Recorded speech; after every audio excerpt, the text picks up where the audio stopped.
Queen Elizabeth II, Britain's longest reigning monarch, has died after 70 years on the throne at the age of 96. And it is somehow even sadder than a lot of us thought it would be. So sad that I had to come back on and do a bonus segment. I've already done my show for the day. I'll have another show tomorrow.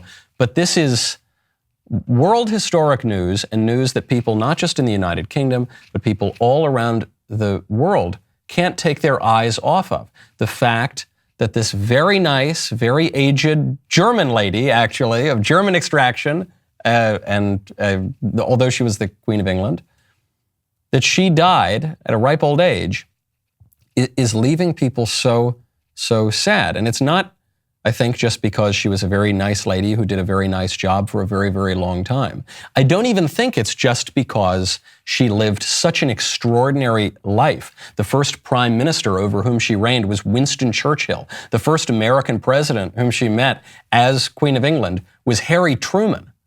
That's not even that, I think, is why. I think the reason why people are so affected by her death is because it feels as though she was the last one, the last connection to Western civilization at its height, the last connection to a generation that is gone, a generation that puts service above personal interest, and a generation that valued and exemplified and put into their very lives the heights of Western culture and civilization. That's what it feels like to me, at least. I think that's what it feels like to a lot of people. Service was at the heart of this woman's life. She never retired. She never quit her job. She kept working right up until the very end. She just received Britain's new prime minister just days ago. An absolutely amazing work ethic. And it's what she promised at the very beginning of her reign, when Elizabeth was, I believe, 21 years old. She promised, this would have been in 1947, she promised that she would give her absolute utmost in service of her countrymen and of her country and of her God. On my 21st birthday, I welcome the opportunity to speak to all the peoples of the British Commonwealth and Empire, wherever they live, whatever race they come from, and whatever language they speak. I declare before you all that my whole life, whether it be long or short, shall be devoted to your service and to the service of our great imperial family to which we all belong. But I shall not have strength to carry out this resolution alone unless you join in it with me, as I now invite you to do. I know that your support will be unfailingly given. God help me to make good my vow, and God bless all of you who are willing to share in it. It's one thing for a 21-year-old woman who becomes the queen seemingly accidentally. It's not as though she had always been in line to the throne. In fact, she only became the Queen of England because her uncle Edward VIII abdicated. And her uncle Edward VIII abdicated because in many ways he was the opposite of Queen Elizabeth. He prioritized his own personal preferences. He prioritized his own leisure and his own lower desires. He wanted to marry an American divorcee. This was not possible because the monarch in England is not only the head of state, but also head of the Church of England. This was not permitted, certainly not at the time. And so when he had to choose between his personal preferences and his lusts and his desires and his duty, he chose his personal preferences. And then Elizabeth's father comes to the throne, George VI. Then when he dies, she becomes the queen. And it's easy to say when you're 21 years old, I dedicate myself to service, I will never stop serving my country. But to actually do it is what is so amazing. to actually do it, not in the spotlight all the time, not constantly receiving applause. Of course, the Queen was admired for her entire life, but that's not where that sort of work happened. That's not where, forget even the work, the commitment, the sacrifice, the duty, every second of this lady's life in service of her country. Anytime there was any conflict between her personal choices and her duty, this woman chose her duty. She did it in those quiet moments, the quiet and steady and determined and constant service. That is a far more difficult thing. And Queen Elizabeth elaborated on these themes in one of her most famous addresses ever. That would have been 10 years after her promise of service in 1957 in her first Christmas broadcast, which was broadcast on television. Queen Elizabeth put the matter of duty and service and the monarchy and the whole British form of government and the whole body politic in Britain, put it into the context of this rapidly changing world where you had rapidly changing technologies like the television, but you had rapidly changing social mores, new perspectives against the monarchy, against tradition, against the British nation as it was known. You've come out of the Second World War, and there Queen Elizabeth explains how to make sense of it all in the modern world. I very much hope that this new medium will make my Christmas message more personal and direct. It's inevitable that I should seem a rather remote figure to many of you, a successor to the kings and queens of history, someone whose face may be familiar in newspapers and films, but who never really touches your personal lives. But now, at least for a few minutes, I welcome you to the peace of my own home. That it's possible for some of you to see me today is just another example of the speed at which things are changing all around us. Because of these changes, I'm not surprised that many people feel lost and unable to decide what to hold on to and what to discard, how to take advantage of the new life without losing the best of the old. But it's not the new inventions which are the difficulty. The trouble is caused by unthinking people who carelessly throw away ageless ideals as if they were old and outworn machinery. They would have religion thrown aside, morality in personal and public life made meaningless, honesty counted as foolishness, and self-interest set up in place of self-restraint. At this critical moment in our history, we will certainly lose the trust and respect of the world if we just abandon those fundamental principles which guided the men and women who built the greatness of this country and Commonwealth. Today, we need a special kind of courage.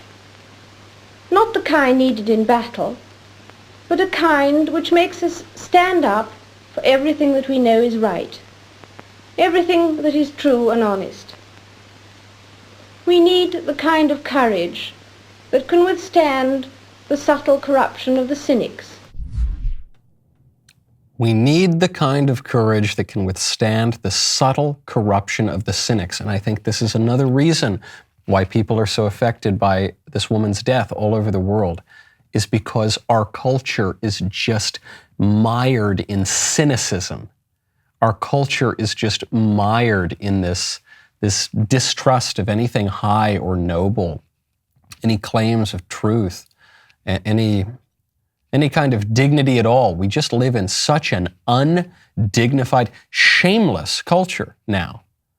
When you think of the way that people speak in public life, on television, the way that people speak even from high political office, the sorts of things, I don't even want to sully this moment in which we're talking about Queen Elizabeth's life and legacy by discussing the present troubles in the American government. But you think of the kinds of people running the American government, the shameless, debauched, disgusting things that they do, and that they do publicly, not even that they're caught in a scandal. They post photographs of all sorts of of disorder.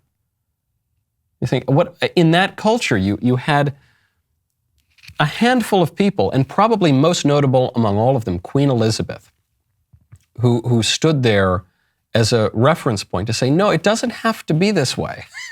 You actually can conduct yourself with dignity. You can aim at something higher. That line from that Christmas speech, the trouble is caused.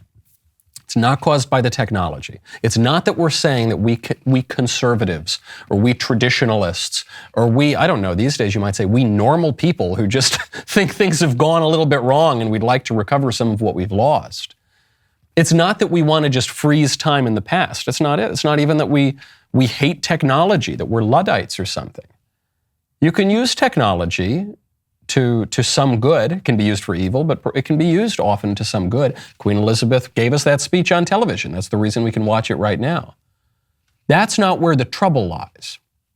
The trouble is caused by unthinking people who carelessly throw away ageless ideals as if they were old and outworn machinery. It's so common today to hear glib, flippant, shallow people say, what, you still believe X, Y, and Z idea? Come on, man, it's 2022. Come on, it's 2022. And the very fact that chronology has progressed must mean that you can't believe such a thing anymore, as though there were no eternal truths. You still believe in marriage and family and country and God and responsibility before all of those things? What? Come on, man, it's 2022. No, some ideals are ageless. And Queen Elizabeth made clear what she meant by those ageless ideals. She said that these people, these unthinking people who carelessly throw away the ageless ideals, they would have religion thrown aside, morality in personal and public life made meaningless, honesty counted as foolishness, and self-interest set up in place of self-restraint. Queen Elizabeth was not some partisan. She was a true head of state, a queen of the whole country. It's difficult for those of us who don't have such a figure to really make sense of. We think, well, was she a conservative or a liberal? Was she a Democrat or a Republican? What is she? Well, these problems are not just the problems of the left. The left causes a lot of these problems. There's no question about that. And the very term the left comes from the French Revolution. And the people who sat on the left of the National Assembly were the ones who wanted to get rid of the king and attack the church. So yes, the left drives a lot of these problems, but not all of them. Those who would have religion thrown aside, I know plenty of people on the right who would have religion thrown aside, who at least wouldn't take it seriously.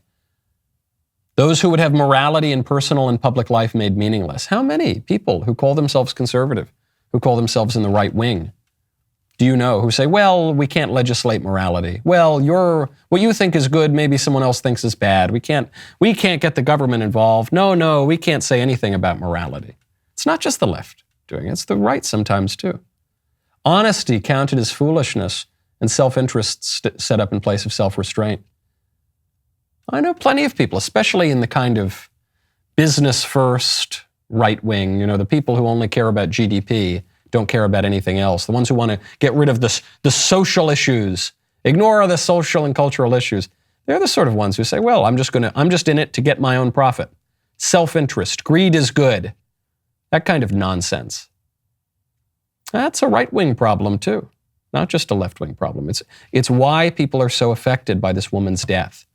It's because we know that what she stood for and exemplified and personified is largely lost, not just on one side of the political aisle or the other. It's just kind of lost. People don't have it anymore. Now, I think there is an inkling, the very fact that people are so moved by her life, so affected by her death, I think reminds us that there is a longing for this. The fact that you're seeing trends of younger people going back to churches and going back to churches that are specifically Orthodox, lowercase o, that take the religion seriously, that are traditional.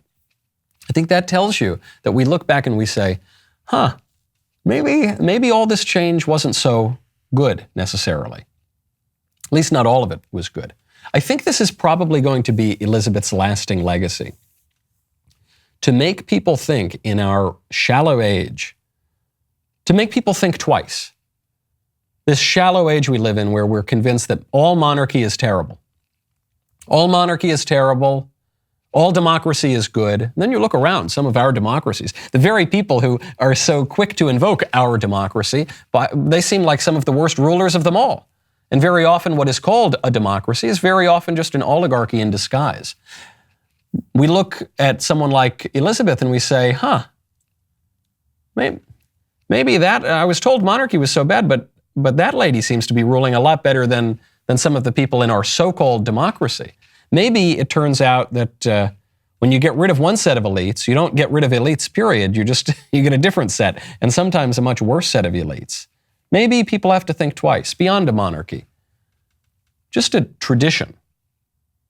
We live in this glib age where we say, oh, that's the past. We hate the past. We're in the new future. We have cool little gadgets on our wrist, and we can get our emails on our wrist. We're so much better and smarter. Everything's gotten better. We look around and we say, well, I don't know. Anyone living right now, would you say that anyone, yourself included, are you living a life as good as Queen Elizabeth? No, you don't have castles, you don't have palaces, you don't have guards, but so what? I'm saying in your personal comportment, money aside, money can't buy class, and very often the wealthiest people in the world are the most miserable. They're the ones who die early of all sorts of drug overdoses and degeneracy, so money's not going to fix it. Would you say right now that there are people who are living a life as good as that woman? Probably not. Probably not. Why is that? Because we live in the modern world, and we say the modern world is so much better, because we can have sex all the time with whoever we want, and we can do whatever drugs we want. They're all getting legalized, and we don't need to really work all that hard, and we can just kind of get whatever we want on demand without really waiting or patience or any virtue. Is that making for a better world? No, I don't think it is. I don't know that the world in 2022 is so much better than it was in 1957 or 1947 when Elizabeth gave those speeches. In many ways, the world is much worse. I think this might be her lasting legacy. Just this thought that maybe everything old isn't bad, and maybe everything new isn't so great, and maybe there is a way to age gracefully. The woman aged so gracefully.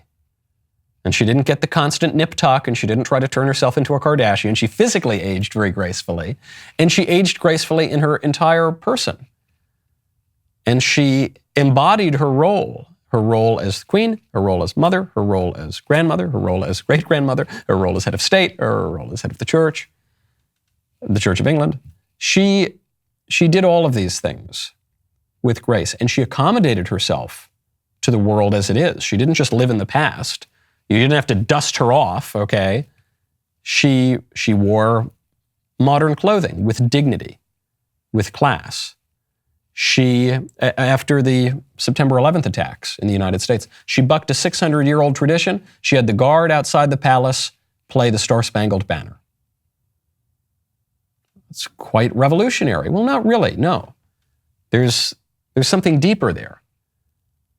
It's sort of the way that if you want to be an avant-garde artist, you need to know how to paint first. When young people, they don't want to actually learn anything about a craft or an art form. So they say, no, I'm just going to be free form and avant-garde. You say, well, before you become avant-garde, maybe become guard. Maybe figure out how to paint first, and then you can become more abstract. And because Elizabeth was so reverent toward the tradition, so she had a perspective not of resentment for her ancestors, but of gratitude to the people who came before her, and to the people who were her subjects. Because she was so steeped in tradition and so reverent toward the tradition, she could recognize when circumstances called to buck a tradition. And that was an organic sort of change, and it meant quite a lot to the people of the United States. I remember it. I remember when it happened. I was a little kid, but I remember it. That is a lasting legacy. That is something that we don't see anymore. And the antipathy toward the royal family as such. There have been all sorts of royals who have had done all sorts of terrible things. In many ways, it makes Elizabeth even more admirable because she withstood them. And the most emotion she ever showed, as she had all of these awful scandals of her children and the divorces and the terror attacks in her country and all these awful things, she referred to it as the annus horribilis.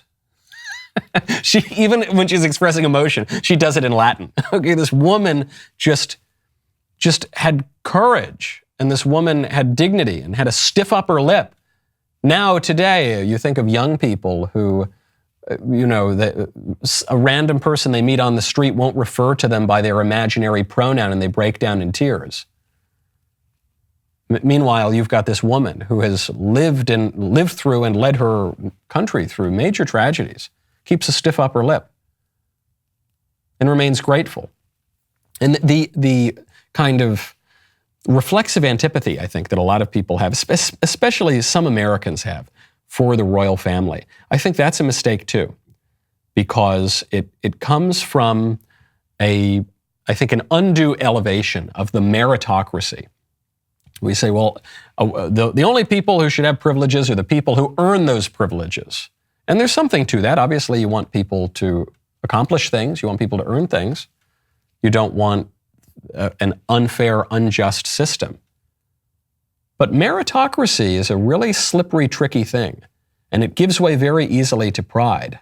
And at the most basic level, there can be no such thing as a pure meritocracy, because we are all given such privilege. The fact that you were born in the United States, if you're listening, people listen from all over the world, I suppose.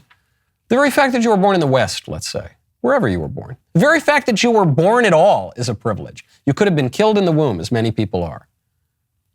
In fact, if you had some parents, that's quite a privilege. Two parents married together and you grew up in their household, that's an amazing privilege. If you were raised by anybody at all, that's a privilege too.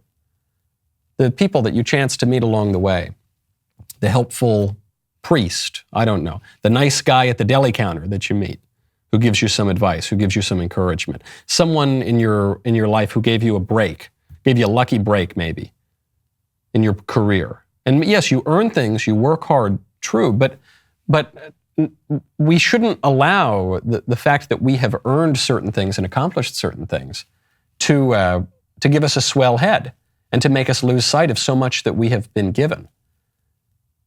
Because then we will discard it, we will cast it away. And that's what we are doing with our cultural inheritance here in the United States. Queen Elizabeth was born royal.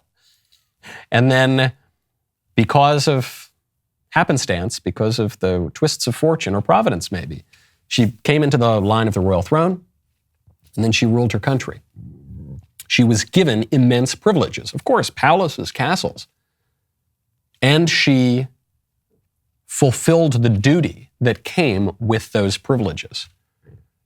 When we, in this imagined pure meritocracy that we all flatter ourselves that we're living in, when we deny the real privileges that we have all been given, then it's much easier to deny the duty as well.